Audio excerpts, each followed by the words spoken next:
Now friends, we have a problem based on time, speed and distance. Just try to solve the problem on your own and do not touch your paper and pen. Just think, it's really an easy problem. Two trains T1 and T2 start from station A and B towards each other at the speeds 50 and 30. When they meet, it found that the slower train has traveled 24 km less than the faster train. What is the distance between the two stations A and B? Now just listen to me carefully. See, every hour, this train A is running at for 50 kilometers and the train B is running for 30 kilometers, right? That means every hour train B is running 20 kilometer less, right? So when they are meeting, the slower train has run 24 kilometer less. That means in 1 hour, this slower train is running 20 kilometer less. That means to run 24 kilometer less, it will take 4 into 3, that is 12 minutes extra, right? So precisely when they are meeting, both of them are running for 1 hour and 12 minutes, right? So now 1 hour, what is the relative speed of them? Since they are moving towards each other, so relative speed is 50 plus 3, 80 kilometer per hour, right? So in 1 hour, they are coming closer by 80 kilometer. So in 12 minutes, 1 by 5 of 80, that is 16 kilometers more they would cover, right? So what is the distance between the two stations? That is 96 kilometers, right? If you are not clear for the first time, do watch the explanation once again, because it's a very simple problem based on the relative speed. Okay, I hope you are clear. Now let's take this problem. N is 2.xxy, where at most one of the digits x and y is 0. Then which of the following numbers when multiplied by n necessarily result in integer? So for that we need to convert this to a rational number, that is in p by q form. It's already a rational number because it's a non-terminating but repeating decimal type of number. So it's a rational number, right?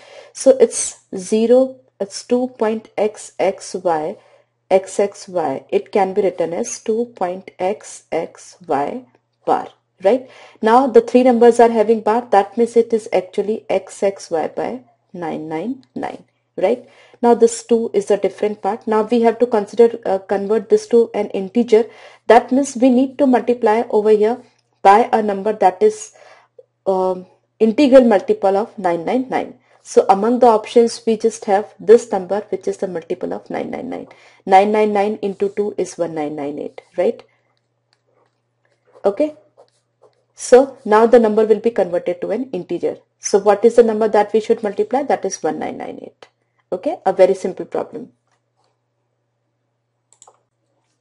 Now we have to find out the unit digit of this expression. Very easy, friends. This is 14 raised to 21. That means obviously this number 14 raised to 21 will be a multiple of 4. Now 7 raised to 4 will obviously end in 1, right? Any odd number except 5, if it is raised to any power that is multiple of 4, that will end in 1 only, except 5, right? And this is an odd number because 15 raised to 25 will definitely be an odd number. So 4 raised to an odd number will always end in odd number, will always end in 4, right? So it's 1 plus 4, 5.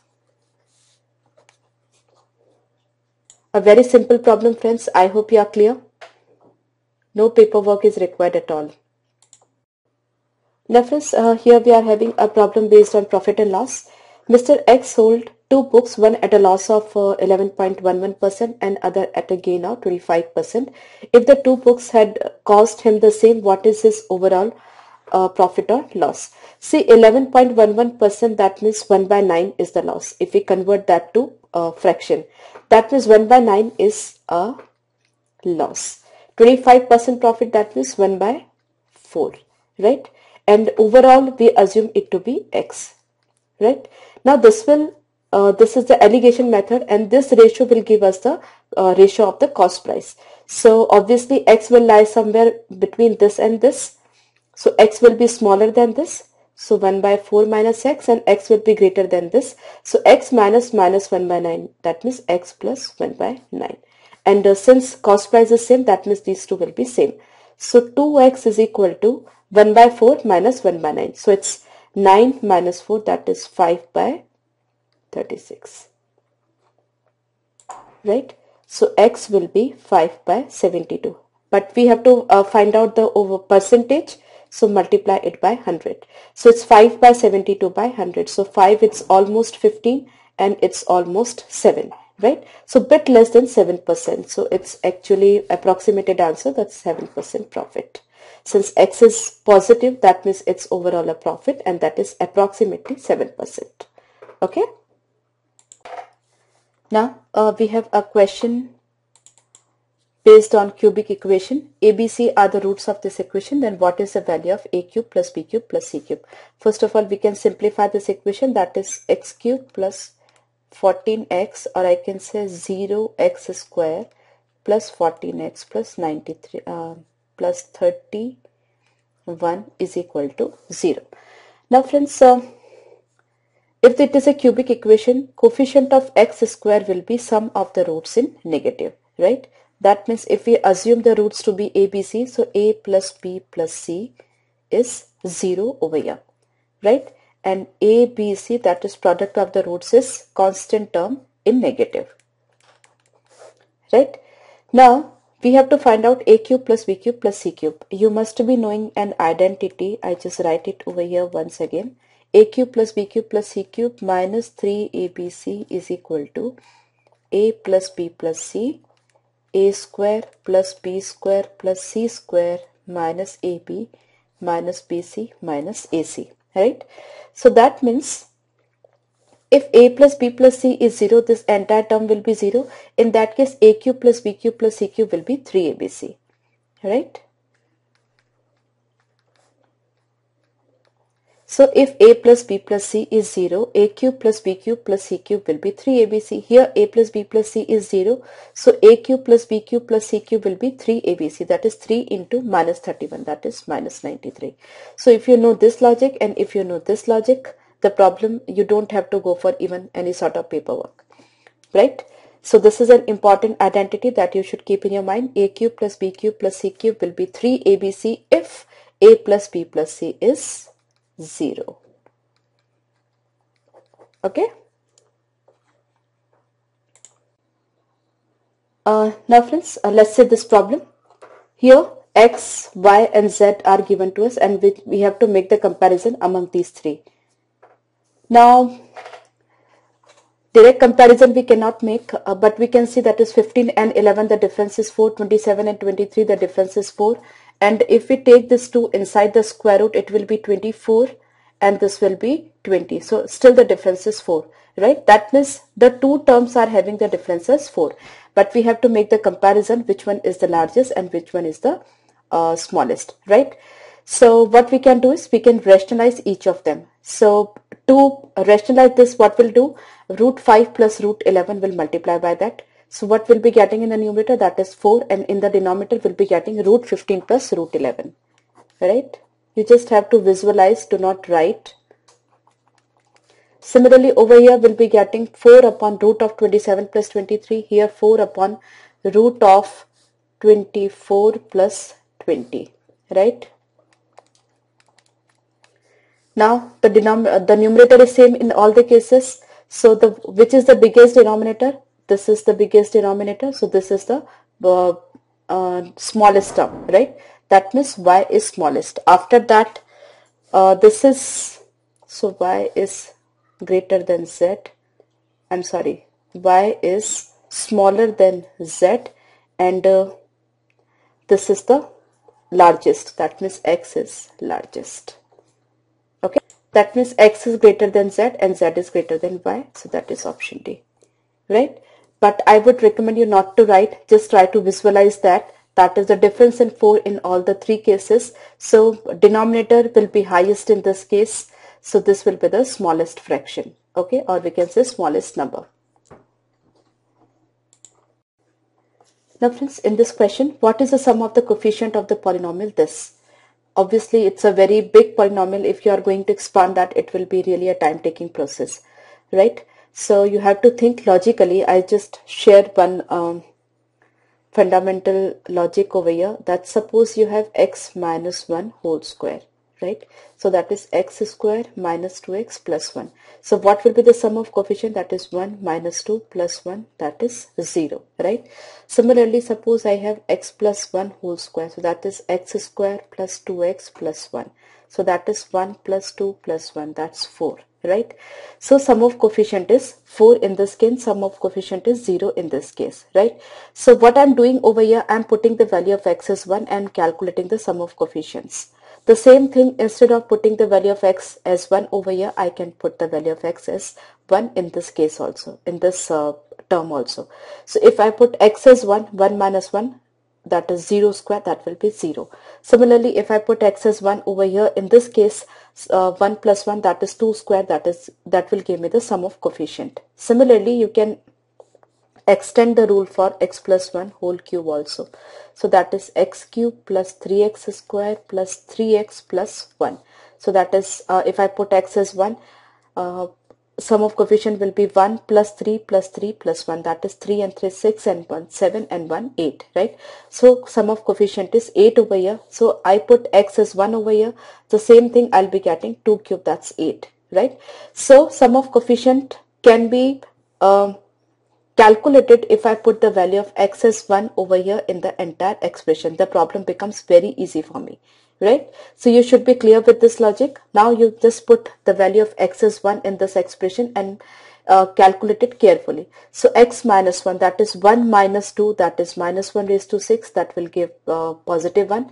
Then 1 minus 4 whole square, so it's minus 3 whole square, that's 9, plus 1 plus 1 cube, that is 2 cube, that is 8, into 1 minus 2, that is minus 1 cube, that's minus 1. So 8 into minus 1, minus 8, right? Plus 1 plus 1 whole square, that is 4, into 1 minus 4, that is minus 3 cube, that is minus 27, right? 27 twos are 54, twos are 108 and 116. 116 minus 9 is 107, that's negative, right? So if you are clear with this logic, by putting x is equal to 1, you'll be getting the sum of coefficient. You can do the sum very easily, right? The same rule can be extended to other expressions also. Suppose I have 2x plus 3y minus 6z raised to say 25, right? So obviously it will be a very big expression. You need to apply the binomial theorem, then you have to expand it. So you'll be getting a very, very big expression that will be having more than 75 terms, right? So it is not easy to calculate the sum of coefficients. So what you can do, instead of expanding it, what you can do, x, y and z, just put them as 1. So 2 plus 3, 5 minus 6, that is minus 1. Minus 1 raised to 25 is minus 1, right? So the sum of coefficient in this case will be minus 1, right? You can verify this rule by taking some small expression. Suppose I have 2x plus y plus z whole square, right? According to this rule, the sum of coefficient will be 2 plus 1 plus 1, that is 4 square, that is 16, right? Now you literally expand it. It's 4x square plus y square plus z square plus 2 into 2xy, that is 4xy plus 2yz plus 4xz. Now sum of coefficient is 4 plus 2, 6, 6 and 4, 10, 11, 12 and 4, 16, right? So that's very well verified, right? So if any time this sort of questions comes that sum of coefficient you have to find out, just put the variable as 1. Put the value of the variables as 1. I hope you are clear. Now friends, here I am having a problem based on inequality. A very big inequality is given over here. But friends, if you are basically conceptually clear about the inequality, then you don't have to touch even your paper and pen to solve this problem, right? The fundamental rule of this sort of expression is denominator should not be 0. Denominator, just keep this thing in your mind, can never be equal to 0, right? Now you understand the meaning of this bracket. See this bracket, suppose it is 1 to 5. That means all the values from 1 to 5. X is greater than equal to 1, less than equal to 5. That means all the values of x from 1 to 5, right? This means x is greater than equal to 1 but less than 5, right? All the values from 1 to 5, but 5 itself is not included. The number which is immediately smaller than 5 will be included. What that number will be, that is that we cannot say, because we are not talking about natural numbers or integers over here, right? We are talking about real numbers. So the number that is immediately smaller than 5 will be a real number, but we cannot say what is that, right? Okay. Similarly, meaning of this is x is greater than 1, less than 5, right? X is greater than 1, less than 5, but 1 and 5, both of them are not included, right? So these are the basic signs that you should be knowing, right? And if you know that, you'll be like comfortable in solving this sort of problems, right? So this is the knowledge that you require to solve this problem. After that, there is no paperwork required, and this is the knowledge, if you know, then even this much is not required. Okay. Now the thing is, as I told you, denominator should not be equal to 0. Now in the denominator you can see this is x square minus 3x plus 2, right? So this is actually x minus 1 into x minus 2. So the factors of this expression is 1 and 2, right? So if I put x as 1 or 2, the denominator will be 0, right? Now just see the options carefully. Here in this option 1 is included, say this bracket.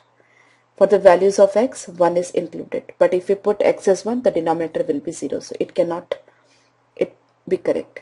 Similarly, here 1 and 2, both of them are included. And 1 and 2, both of them are factors of this expression. So if I put x is equal to 1 or 2, this expression will be 0. So we'll be getting 0 in the denominator. So it cannot be the correct choice. Similarly, here 2 is included. 2 is the factor of this expression. So even it is not the correct choice. You don't have to calculate the correct value. It is none of these. Okay, so only this much work is required if you know this.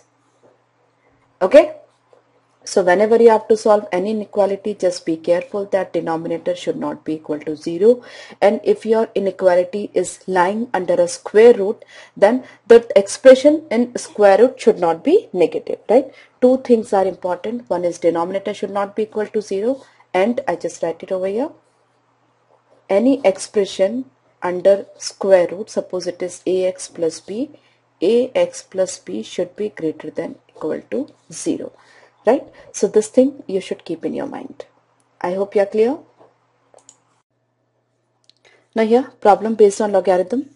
A raised to is 60 is equal to b raised to t is equal to c raised to 120, and log a, log b are in arithmetic progression. Then we have to find out the value of t. A very simple one. Must be knowing the basic properties of logarithm. It's 2 log b is equal to log a plus log c if log a, log b and log c are in arithmetic progression. Now according to this, if I take logarithm of all these three terms, so 60 log a will be equal to 60 log a equal to t log b is equal to 120 log c. If I take these two terms, so just these two terms, not this term, log a will be equal to 2 log c, right? So log a is equal to 2 log c. So precisely 2 log b is equal to 3 log c, right? And from here we can say t log b is equal to 120 log c. T log b is equal to 120 log c. And 2 log b is equal to 3 log c. That means log b is equal to 3 by 2 log c. Log b is equal to 3 by 2 log c. So it's 3 by 2 log c. Log c and log c will be cancelled. So 3 by 2 t is 120. That means t must be 80, right? A very simple problem can be solved in just 30 seconds. I'm sure you are clear. Now this problem, once again based on logarithm. Simple one. we have to find out the value of x by y, right? Don't go for any sort of paperwork, just go by options. If I suppose x by y is 1, that means what will happen? X is equal to y. Now just see whether x is equal to y is possible over here or not. I suppose x is equal to y over here. So then what it will be? 2 log minus 1, and here it will be 2 log y, right? Now 2 log, that means what? Log y is equal to log of minus 1. That is actually not possible, because y cannot be equal to minus y except when y is 0, and log 0 is not at all possible. So x by y cannot be 1 in any case. Now if x by y is equal to 4, that means x is equal to 4y. Now just put the value of x over here. So 2 log 2y it will be. So 2 log 2y can be written as log of 4y square. I am sure you must be knowing the properties. 2 log 2y is equal to log of 2y whole square, that's 4y square, right? On the right hand side, if I put x is equal to 2y, so it will be log 2y plus log y. Log 2y plus log y. I'm sorry, log 4y plus log y. X is equal to 4y. So log of 4y plus log y. So log a plus log b is log ab. That means it is log of 4y square. And the same thing over here on the left hand side. So 4 is the correct choice. I hope you are clear.